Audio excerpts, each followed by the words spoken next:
Bonjour à tous.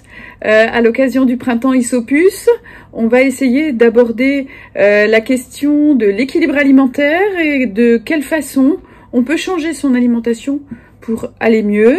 Donc on aura l'occasion d'aborder la question des glucides, des farines et des féculents pour les sucres lents et des sucres rapides, pour voir comment on peut améliorer ses douleurs, sa fatigue, ses troubles digestifs en modifiant son alimentation, sans se ruiner, sans se compliquer trop la vie. On parlera aussi du calcium, on parlera aussi des légumes et des fruits qui sont très importants. Globalement, il faut retenir que quel que soit votre état de santé, et même si vous n'avez pas de problème de santé, garder une alimentation équilibrée, c'est très important pour prévenir beaucoup de choses, le diabète, les maladies cardiovasculaires, le cancer même. Il faut avoir une alimentation équilibrée, pas trop riche, et il faut que dans cette alimentation, on puisse trouver tout ce qui est nécessaire au bon fonctionnement de votre organisme.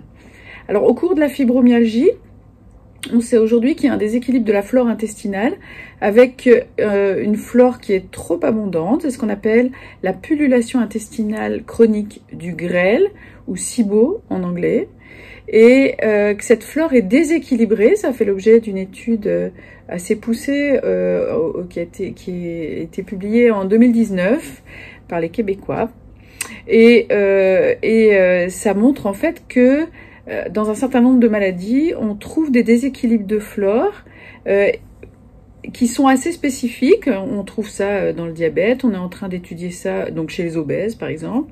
Donc la fibromyalgie fait pas exception, et donc il y a probablement un lien entre un certain nombre de symptômes ou de maladies et ce qui se passe dans l'intestin. Donc on est au début un peu de ces recherches très intéressantes qu'on suit de près, en tout cas on va essayer d'aborder toutes ces questions sous une forme pratique pour vous.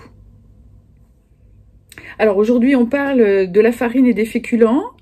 Alors, ça c'est une grande classe d'aliments qui s'appelle les glucides.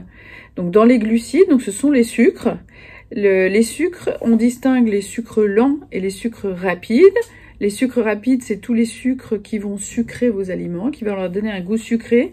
Et les sucres lents, ce sont les farines, enfin tout ce qui est à base de farine, que ce soit des farines de blé ou d'autres farines. Vous allez découvrir qu'il n'y a pas que la farine de blé, et que quand on doit par exemple arrêter le gluten, ce que moi je préconise dans la fibromyalgie par exemple, eh bien on peut tout à fait remplacer par d'autres types de farines. Donc tout ce qui est à base de farine, ça veut dire qu'il va falloir changer le pain, il va falloir changer sa façon de faire des pâtisseries, des biscuits, il va falloir remplacer les pâtes, changer sa façon de faire les quiches, les tartes, etc.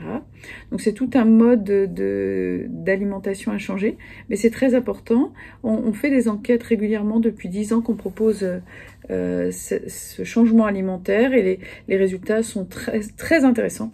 Donc vous pourrez aller regarder dans les vidéos qu'on a déjà faites sur le sujet, et notamment il y a une vidéo sur le gluten si vous voulez plus d'informations sur le sujet. Donc je laisse la parole à mes amis de l'association Isopus. Voilà, bon courage!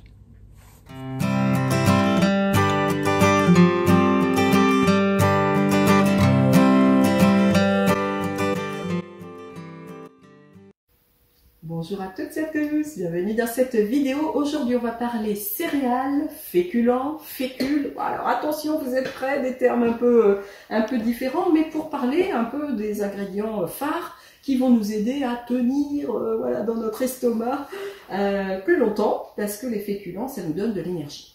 Alors on a d'abord tout ce qui est à base de maïs. Je vous ai mis tout un tas de choses à base de maïs.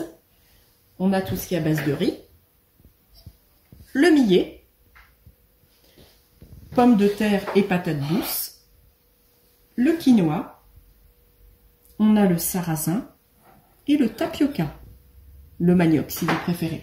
Alors dans tout cela, qu'est-ce que l'on peut avoir? Des déclinaisons différentes du même aliment qui est broyé, utilisé soit nature ou différemment. En ce qui concerne le maïs, je vous fais pas de dessin, vous connaissez tous le maïs, hein, les grains de maïs, je vous ai pas.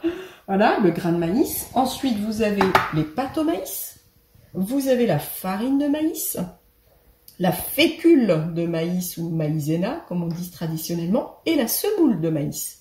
Il y a même du couscous de maïs, hein. Je n'ai pas tout, mais vous voyez l'idée. Pour le riz, c'est pareil. Là, je vous ai mis le riz donc que vous connaissez traditionnellement, mais vous avez également la farine de riz. Vous avez aussi des flocons de riz. Je n'ai pas sorti tout ce que j'avais dans mes placards, mais vous voyez l'idée. Pour le millet, même chose, la céréale elle-même brute, ou sinon, il y a aussi la semoule de millet qui existe, et également la farine de millet.